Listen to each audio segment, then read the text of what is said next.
Hello everyone, welcome to wire education class 9 and 10 Hindi. तो इस video में क्लास 10 हिंदी के क्षितिज बुक में जितने भी सीबीएसई 2023 सिलेबस के अनुसार आप लोग को पढ़ने हैं चैप्टर, वो सारे चैप्टर को जो है हम लोग इस वीडियो में पूरा कंप्लीट करने वाले हैं। तो आप लोग जो है अच्छी तरह से देखें, आप लोग को जो है ये सारे चैप्टर क्लियर हो जाएंगे। तो क्षितिज बुक में जो है आप लोग को टोटल 17 चैप्टर है और इसमें जो है 2 खंड है, एक काव्य खंड है और दूसरा गद्य खंड है। काव्य खंड चैप्टर नंबर 1 से चैप्टर नंबर 9 तक है और गद्य खंड जो है चैप्टर नंबर 10 से चैप्टर नंबर 17 तक है। ठीक है, क्लियर हो गया। तो सबसे पहले देखते हैं कि कौन कौन से चैप्टर जैसे आप लोग को डिलीटेड है। तो सबसे पहले जैसे काव्य खंड में जैसे चैप्टर नंबर 3 सेवैया और कविता चैप्टर आप लोग का डिलीटेड है, और चैप्टर नंबर 7 छाया मत छूना ये भी आप लोग को डिलीटेड है, और चैप्टर नंबर 8 कन्यादान ये भी आप लोग को जैसे डिलीटेड है। ये 3 चैप्टर जैसे आप लोग को काव्य खंड से डिलीटेड है। और गद्य खंड में जैसे आप लोग को कौन कौन से चैप्टर डिलीटेड है, तो इसमें जैसे चैप्टर नंबर 13 मानिए करुणा की दिव्य चमक ये जैसे आप लोग को डिलीटेड है, और चैप्टर नंबर 15 स्त्री शिक्षा के विरोधी कुतर्कों का खंडन ये चैप्टर जैसे आप लोग को डिलीटेड है। तो इतना ही जैसे आप लोग को क्षितिज बुक से आप लोग को डिलीटेड है, बाकी सारे चैप्टर जैसे आप लोग को पढ़ने हैं। तो चलिए बारी बारी से हर एक चैप्टर को पढ़ते हैं। तो सबसे पहले काव्य खंड पढ़ते हैं। तो काव्य खंड में चैप्टर नंबर 1 स्टार्ट होता है पद। सूरदास का जन्म 1448 में हुआ था।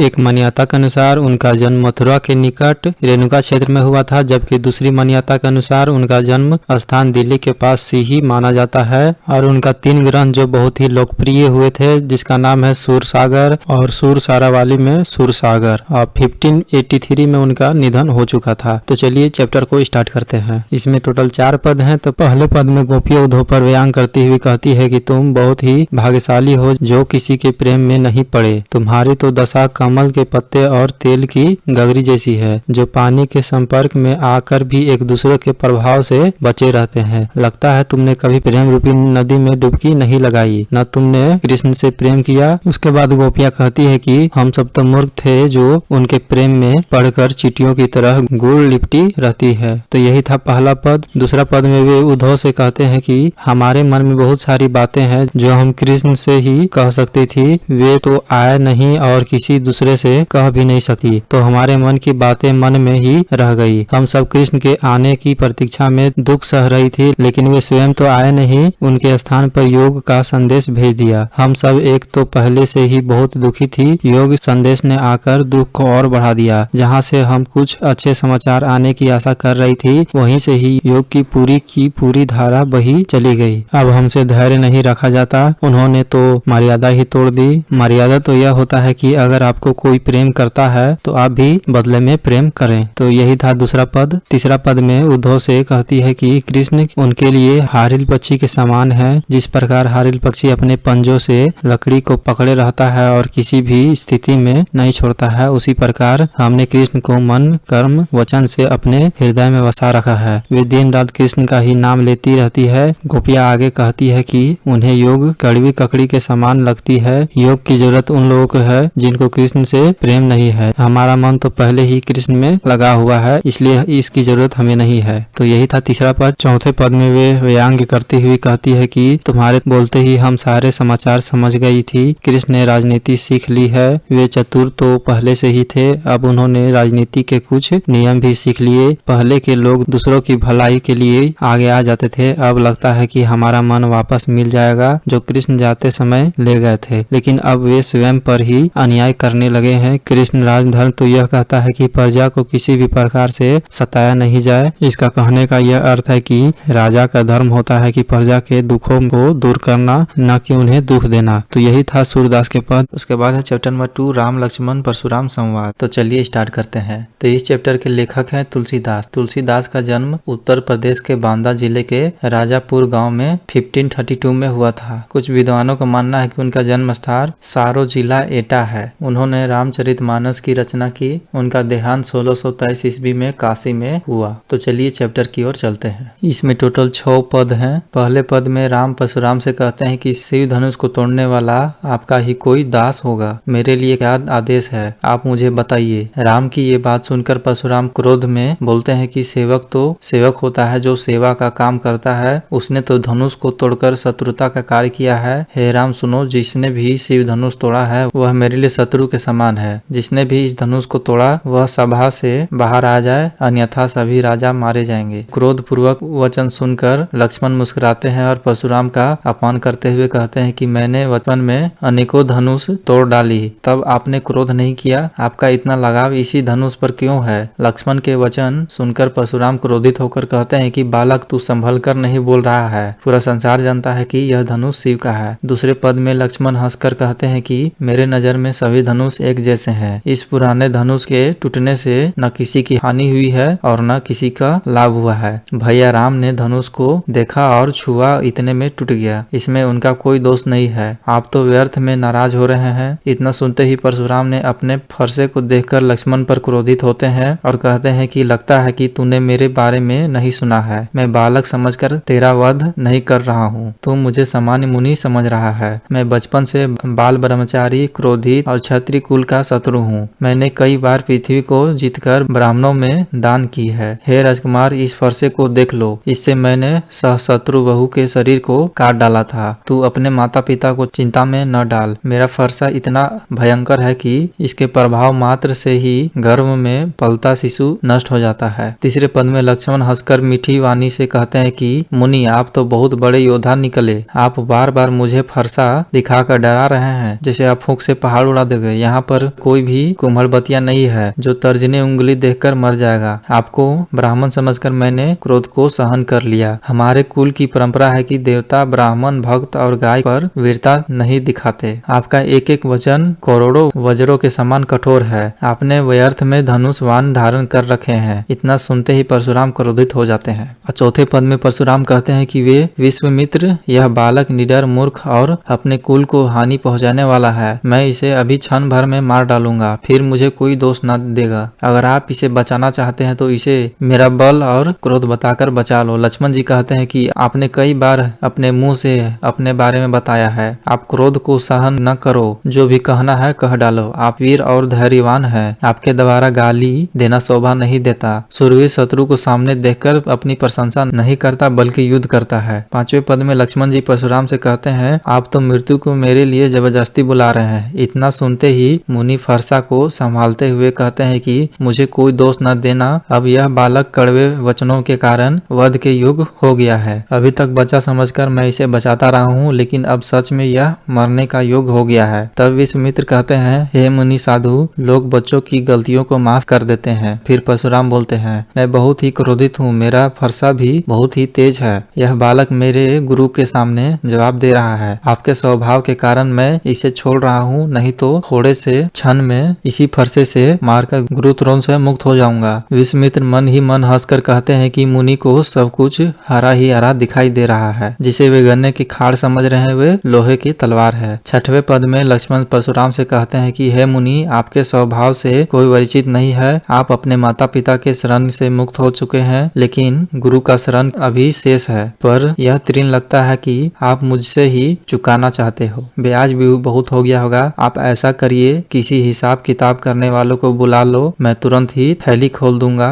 लक्ष्मण के कड़वे वचन सुनते ही परशुराम फरसा संभाल लेते हैं तो पूरी सभा हाय हाय बोल उठती है। लक्ष्मण कहते हैं कि मुनि, आप बार बार मुझे फरसा दिखा रहे हो और मैं आपको ब्राह्मण समझकर बचा रहा हूँ। हे ब्राह्मण देवता, लगता है कि आपका कभी किसी वीर योद्धा से सामना नहीं हुआ है। आप अपने घर के ही योद्धा हैं। पूरी सभा कह उठती है, सही कहा। राम लक्ष्मण को आंखों से इशारा करके मना करते हैं। लक्ष्मण के वचन आग में घी डालने का काम कर रहे थे। लक्ष्मण और परशुराम के बीच बढ़ती देखकर राम अंत में जल के समान शीतल वचन बोलते हैं। तो यही था राम लक्ष्मण परशुराम संवाद। उसके बाद चैप्टर नंबर 3 जो है सब लोग डिलीटेड है, इसलिए चलते हैं चैप्टर नंबर 4 की ओर, जिसका नाम है आत्मकथ्य। जयशंकर प्रसाद का जन्म वाराणसी में 1889 ईस्वी में हुआ था। ये काशी के प्रसिद्ध क्वींस कॉलेज में भी पढ़ने गए, परंतु स्थिति अनुकूल न होने के कारण 8वीं से आगे नहीं पढ़ पाए। बाद में वे घर पर ही संस्कृत, हिंदी, फारसी का अध्ययन किया और जयशंकर प्रसाद का मृत्यु 1937 ईस्वी में हो गया। तो चलिए चलते हैं चैप्टर की ओर। प्रस्तुत पंक्ति के माध्यम से कवि जयशंकर प्रसाद जी ने अपने मन को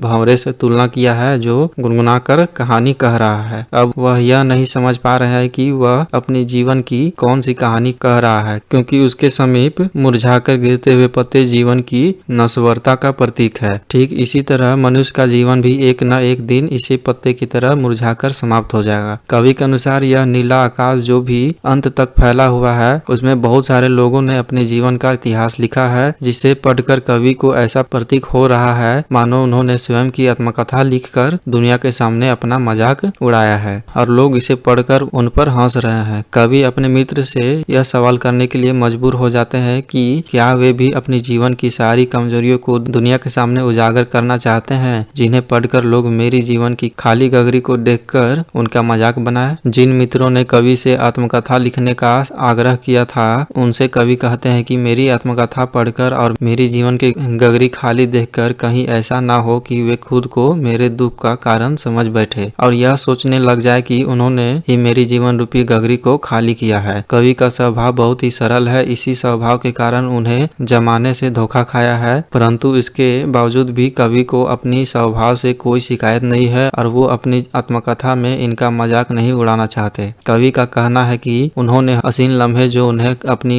प्रेमिका के साथ बिताए थे या प्रेमिका के साथ हंसकर की गई मीठी बातें उनके निजी अनुभव हैं और वे ये अनुभव किसी को बताना नहीं चाहते। ये तो उनके जीवन की पूंजी है और इस पर सिर्फ और सिर्फ उनका अधिकार है। प्रस्तुत कविता से यह पता चलता है कि जीवन भर कवि ने जिन सुखों को कल्पना की और जिनके सपने देखकर कवि कभी कभी जाग जाते थे, उनमें से कोई भी सुख उन्हें प्राप्ति नहीं हुई। कवि ने जब भी अपने हाथों को फैलाकर अपने उन सुखों को गले लगाना चाहते, तब उनकी प्रेमिका मुस्कुराकर भाग गई। कवि अपनी प्रेमिका की सुंदरता का बखान करते हुए कहते हैं कि उनकी प्रेमिका के लाल लाल गाल इतने सुंदर थे कि उषा भी अपनी लालमी उन्हीं से उधार मांगती थी। कवि अपनी प्रेमिका के साथ बिताए हसीन पलों को याद कर रहे थे। आज इस अकेले संसार में अपना जीवन व्यतीत कर रहे थे। अपने जीवन का एकमात्र सहारा उनकी प्रेमिका की यादें हैं। कवि लोगों से कहते हैं कि मेरी आत्मकथा पढ़कर मेरी यादों को फिर से क्यों ताजा करना चाहते हो। कवि का जीवन बहुत ही सरल और सादगी भरा है। वह स्वयं को साधारण मनुष्य मानते हैं और उनके अनुसार उन्होंने जीवन में ऐसा कोई कार्य नहीं किया जिससे वो खुद के बारे में कोई आत्मकथा लिख सके, इसलिए वे चुप रहना ही उचित समझते हैं, लेकिन दूसरों की गाथाओं को वे सुनते हैं और पढ़ते हैं। कवि अपने मित्र से कहते हैं कि तुम मेरी साधारण आत्मकथा सुनकर मेरा मजाक उड़ाने के अलावा और भला क्या करोगे। मेरी आत्मकथा में तुम्हारे लायक कुछ भी नहीं मिलेगा। मैंने ऐसा कोई महानता का कार्य नहीं किया जिनका वर्णन मैं कर सकूं। अब मेरे जीवन के सारे दुख शांत हो गए और मुझे अब उन्हें लिखने की इच्छा और शक्ति नहीं है। तो यही था जयशंकर प्रसाद जी का आत्मकथा चैप्टर। उसके बाद हम लोग चलते हैं चैप्टर नंबर 5 की ओर, उत्साह और अट नहीं रही। तो चलिए स्टार्ट करते हैं। तो इस चैप्टर के कवि हैं सूर्यकांत त्रिपाठी निराला। इनका जन्म बंगाल के महिषादल में 1899 में हुआ था। इनकी औपचारिक शिक्षा 9वीं तक महिषादल में हुई और इनका मृत्यु 1961 ईस्वी में हो गई। तो चलिए चैप्टर की ओर चलते हैं। तो सबसे पहले उत्साह के बारे में बोला गया है। इसमें कवि बादल से घनघोर गर्जन के साथ बरसने की अपील कर रहे हैं। बादल बच्चों के काले घुंघराल बाल जैसे हैं। कवि बादल से बरसने की और सबकी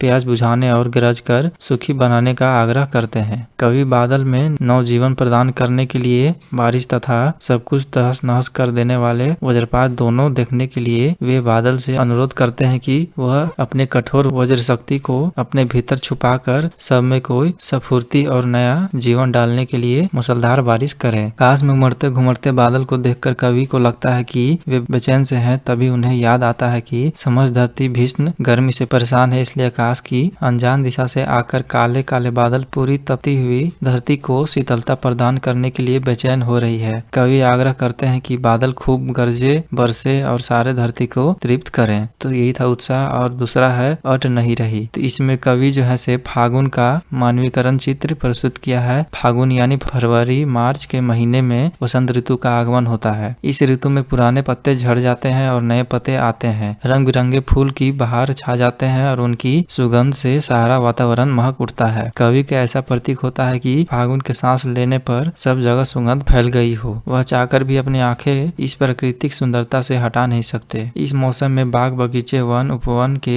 सभी पेड़ पौधे नए नए पत्तों से लद जाते हैं। कहीं लाल रंग के हैं, कहीं हरे और डालियां अनगिन फूलों से लदे हैं, जिससे कवि को ऐसा लगता है कि जैसे प्राकृतिक देव ने अपने गले को रंग बिरंगे सुगंधित फूलों की माला बनाकर पहन रखी है। उसके बाद कवि कहते हैं कि फागुन की सुंदरता अट नहीं रही है। तो यही था उत्साह और अट नहीं रही चैप्टर। उसके बाद चैप्टर नंबर 6 है यह दंतुरी मुस्कान और फसल। तो चलिए स्टार्ट करते हैं। तो इसके कवि है नागार्जुना। इनका जन्म बिहार के दरभंगा जिले के सतलखा गांव में 1911 में हुआ था। इनकी आरंभिक शिक्षा संस्कृत पाठशाला में हुई। बाद में अध्ययन के लिए बनारस और कलकत्ता गए और इनका मृत्यु 1998 ईस्वी में हो गई थी। चलिए चैप्टर की ओर चलते हैं। तो सबसे पहले पार्ट 1 यह दंतुरी मुस्कान को पढ़ते हैं। तो इसमें यह कवि कहते हैं कि शिशु की मुस्कान इतनी मनमोहक और आकर्षक होती है कि किसी मृत में भी जान डाल दे। खेलने के बाद धूल से भरा तुम्हारा शरीर देखकर ऐसा लगता है कि मानो कमल का फूल तालाब छोड़कर मेरी झोपड़ी में आकर खिल गया हो। तुम्हारे स्पर्श को पाकर पत्थर भी मानो पिघलकर जल हो गया हो। यानी तुम्हारे जैसा शिशु की कोमल स्पर्श पाकर किसी भी पत्थर हृदय व्यक्ति का दिल पिघल जाएगा। कवि कहते हैं कि उनका मन बांस और बबुल की भांति नीरस और ठूठ हो गया है, परंतु तुम्हारे कोमलता का स्पर्श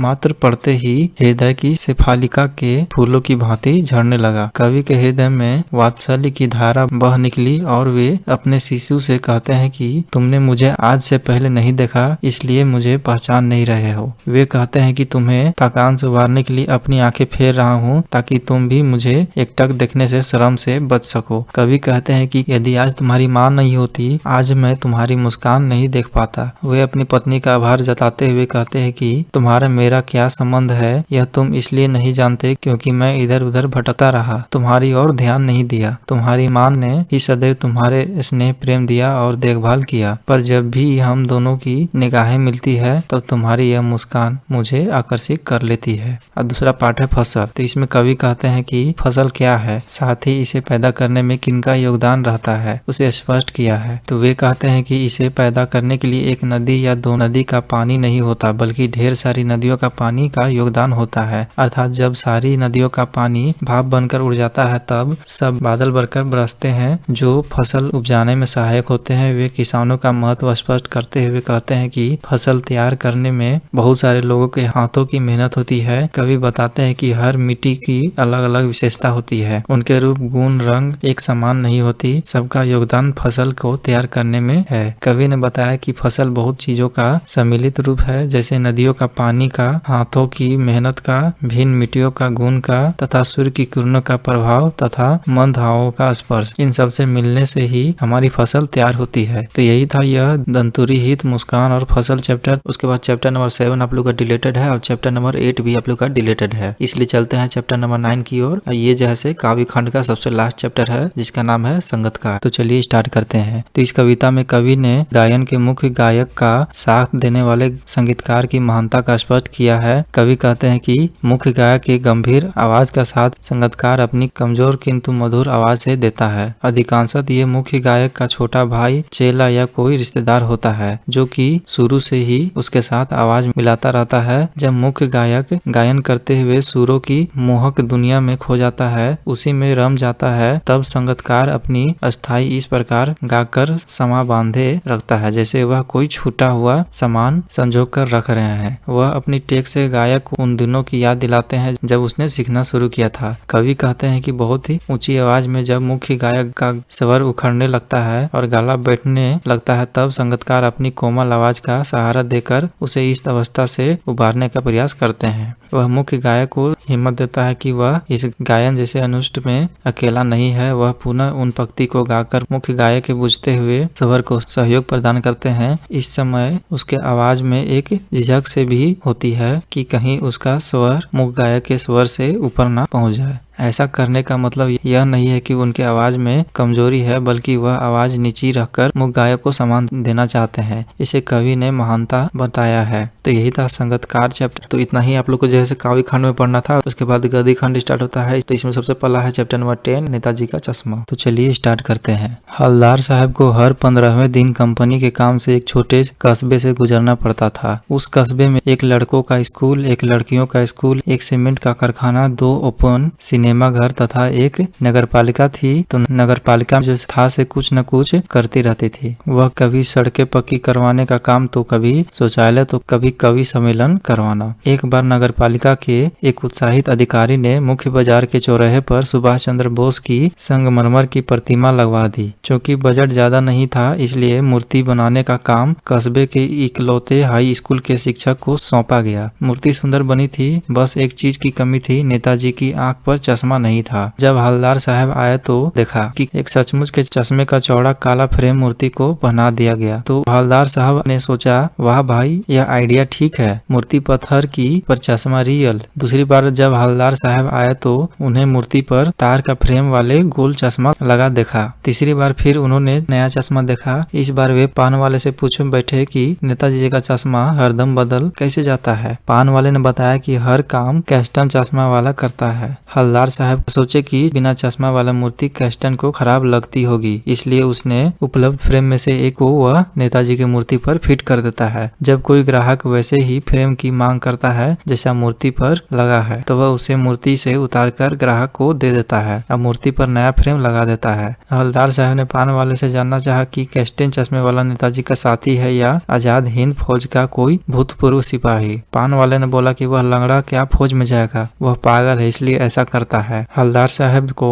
एक देशभक्त का मजाक बनते देखना अच्छा नहीं लगा। कैस्टन को देखकर उन्हें आश्चर्य हुआ, क्योंकि वह एक बूढ़ा मिरियल लंगड़ा सा आदमी था जिसके सिर पर गांधी टोपी तथा चश्मा था। उसके एक हाथ में छोटी सी संदूकची और दूसरे में एक बांस से टंगे ढेर सारे चश्मे थे। वह उसका वास्तविक नाम जानना चाहते थे, परंतु पान वाले ने उससे ज्यादा बताने से मना किया। 2 साल के भीतर हवलदार साहब ने नेताजी की मूर्ति पर कई चश्मे लगते हुए देखे। एक बार जब हवलदार साहब कस्बे से गुजरे तो मूर्ति पर कोई चश्मा नहीं था। वह किसी से पूछे तो वहाँ पता चला कि कैस्टन मर गया। उन्हें बहुत दुख हुआ। 15 दिन बाद कस्बे से गुजरे तो वह सोचे कि नेताजी के मूर्ति के पास नहीं रुकेंगे, पान भी नहीं खाएंगे, मूर्ति की ओर देखेंगे भी नहीं। परंतु आदत से मजबूर हवलदार साहब की नजर चौराहे पर आते ही आंखें मूर्ति की ओर उठ गई। वे जीप से उतरे और मूर्ति के सामने जाकर खड़े हो गए। मूर्ति की आंखों पर सरकंड से बना हुआ एक छोटा सा चश्मा रखा था, जैसा बच्चे बना लेते हैं। यह देखकर हवलदार साहब की आंखें नम हो गई। तो यही था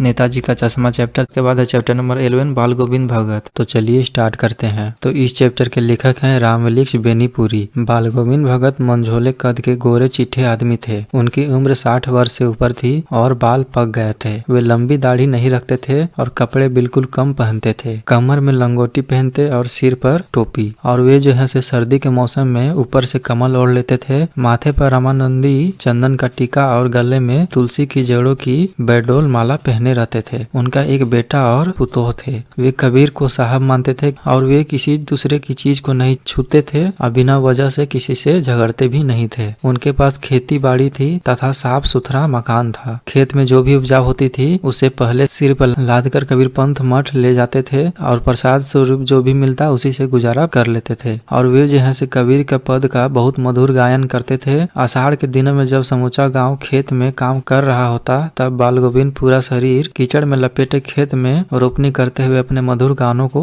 गाते थे। भादों की अंधकारी में उनकी खंजरी बजती थी। जब सारा संसार सोया होता तब उनका संगीत जागता था। कार्तिक मास में उनकी प्रभातियां शुरू हो जाती थी। वे सुबह नदी स्नान को जाते और लौटकर पोखर के ऊंचे भीड़ पर अपनी खंजरी लेकर बैठ जाते और अपना गाना शुरू कर देते। गर्मियों में वे अपने घर के आंगन में आसन जमा बैठते थे और उनका संगीत का चमत्कार तब देखा गया जिस दिन उनका इकलौता बेटा मरा। बड़े शौक से उन्होंने अपने बेटे की शादी करवाई थी। बहू भी बड़ी सुशील थी। उन्होंने मरे हुए बेटे को आंगन में चटाई पर लिटाकर सफेद कपड़े से ढक रखा था तथा उस पर कुछ फूल बिखरा पड़ा था। सामने बाल गोविंद जमीन पर आसन जमाए गीत गाए जा रहे थे और बहू को रोने के बजाय उत्सव मनाने को कह रहे थे, क्योंकि उनके पास आत्मा परमात्मा पास चली गई है। ये आनंद की बात है। उन्होंने बेटे की चीता को आग भी बहू से दिलवाई। जैसे ही श्रद्धा की अवधि पूरी हुई, बहू के भाई को बुलवाकर उसके दूसरा विवाह कराने का आदेश दिया। बहू जाना नहीं चाहती थी, साथ रहकर उनकी सेवा करनी चाहती थी, परंतु बाल गोविंद के आगे उनकी एक न चली। उन्होंने कहा कि अगर वो घर से नहीं गई तो मैं घर से चला जाऊंगा। उसी के साथ बहू चली गई। बाल गोविंद भगत की मृत्यु भी उनके अनुरूप ही हुई। वे हर वर्ष गंगा स्नान को जाते थे।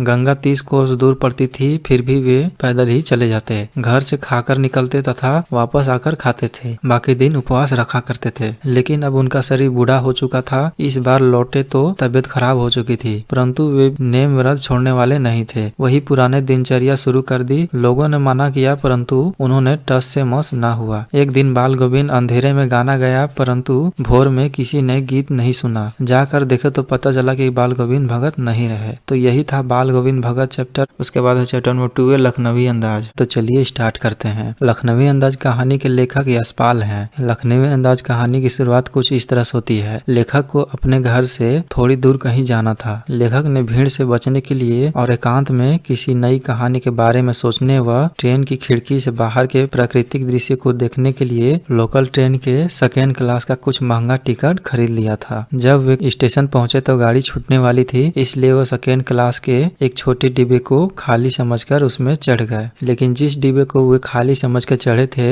वहां पहले से ही एक लखनवी नवाब बहुत आराम से पलथी मारकर बैठे हुए थे और उनके सामने 2 ताजे खीरे एक तौलिए के ऊपर रखे हुए थे। लेखक को देख नवाब साहब बिल्कुल ही खुश नहीं हुए, क्योंकि उनका एकांत भंग होता हुआ दिखाई दिया। उन्होंने लेखक से बात करने में भी कोई उत्साह या रुचि नहीं दिखाई। लेखक उनके सामने वाली सीट में बैठ गए। लेखक खाली बैठे थे और अपनी पुरानी आदतें के बारे में कल्पनाएं करने लगे। लेखक जब खाली बैठते थे तो उनको कल्पना करने की पुरानी आदतें थी, इसलिए वो उनके आने से नवाब साहब को होने वाली असुविधा का अनुमान लगने लगा। वो सोच रहे थे कि शायद नवाब साहब ने अकेले सुकून से यात्रा करने की इच्छा से सेकेंड क्लास का टिकट ले लिया होगा। लेकिन तब उनको यह देखकर बिल्कुल भी अच्छा नहीं लग रहा है कि शहर का कोई सफेद दोस्त व्यक्ति उन्हें सेकेंड क्लास में सफर करते देखे। उन्होंने यह सोचकर महंगा टिकट खरीदा था ताकि उनका सफर में वक्त अच्छे से कट जाए। नवाब साहब गाड़ी की खिड़की से लगातार बाहर देख रहे थे और लेखक कनखियों से नवाब साहब की ओर देख रहे थे। अचानक नवाब साहब ने लेखक से खीरा खाने के लिए पूछा, लेकिन लेखक ने नवाब साहब को शुक्रिया कहते हुए मना कर दिया। उसके बाद नवाब साहब ने बहुत सारी तरीके से खीरे को धोया और उसे छोटे छोटे टुकड़ों में काट दिया। फिर उसमें जीरा लगाया, नमक लगाया, मिर्च लगाया और उसे लगाकर उनको तौलियों में सजाया। इसके बाद नवाब साहब ने एक और बार लेखक से खीरे खाने के बारे में पूछा, लेकिन लेखक ने इस बार अपना आत्मसम्मान बनाए रखने के लिए इस बार पेट खराब होने का बहाना बनाकर खीरा खाने से मना कर दिया। लेखक के मना करने के बाद नवाब साहब ने नमक मिर्ची लगे उन खीरों के टुकड़ों को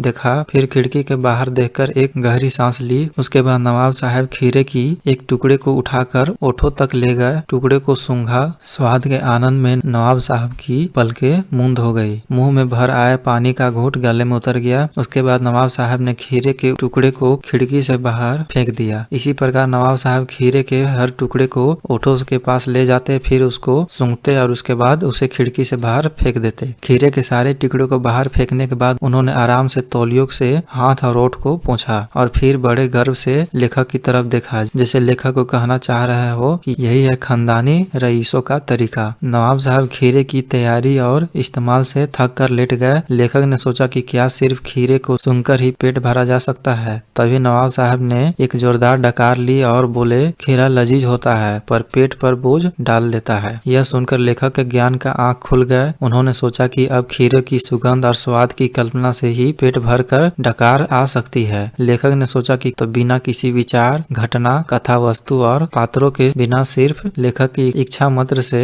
नई कहानी भी तो लिखी जा सकती है। तो इसी के साथ लखनवी अंदाज चैप्टर समाप्त होता है। उसके बाद चैप्टर नंबर 13 जैसे आप लोग डिलीटेड है इस बार के सिलेबस में, इसलिए चलते हैं चैप्टर नंबर 14 की ओर, जिसका नाम है एक कहानी यह भी। तो चलिए स्टार्ट करते हैं। तो इस चैप्टर में लेखक ने अपने जीवन के महत्वपूर्ण तथ्यों को उभारा है। लेखक का जन्म मध्य प्रदेश के भानपुर गांव में हुआ था, परंतु उनकी यादें अजमेर के ब्रह्मपुरी मोहल्ले के 1-2 मंजिल मकान में पिता के बिगड़ी हुई मन स्थिति से शुरू हुई। आरंभ में लेखक के पिता इंदौर में रहते थे। वहां वह संपन्न तथा प्रतिष्ठित व्यक्ति थे। कांग्रेस से जुड़े होने के साथ समाज सेवा से भी जुड़े थे, किंतु किसी के द्वारा धोखा दिए जाने पर वे आर्थिक मुसीबत में फंस गए और अजमेर आ गए। अपने जमाने के अलग तरह के अंग्रेजी हिंदी शब्दकोश को पूरा करने के बाद भी जब उन्हें धन नहीं मिला तो सकारात्मक घटती चली गई। वे बहुत क्रोधित, जिद्दी और सनकी हो गए। वह जैसे अपना गुस्सा लेखक के बिन पढ़ी माँ और उनके बच्चों पर भी उतारते थे। लेखक के 5 भाई बहन थे, उसमें से सबसे छोटी लेखक ही थी। कम उम्र में उनकी बड़ी बहन की शादी होने के कारण लेखक के पास ज्यादा उनकी यादें नहीं थी। लेखक काली थी तथा उनकी बड़ी बहन सुशीला के गोरी होने के कारण पिता हमेशा उनकी तुलना लेखक से किया करते थे तथा उन्हें नीचा दिखाते थे। इस हिंसा की भावना ने उनमें विशेष बनाने की लगन उत्पन्न की, परंतु लेखकीय उपलब्धि मिलने पर भी वह इससे उबार नहीं पाई। बड़ी बहन के विवाह तथा भाइयों के पढ़ने के लिए बाहर जाने पर पिता का ध्यान लेखक पर केंद्रित हुआ। पिता ने उन्हें देश दुनिया का हाल जानने के लिए प्रेरित किया। घर में जब किसी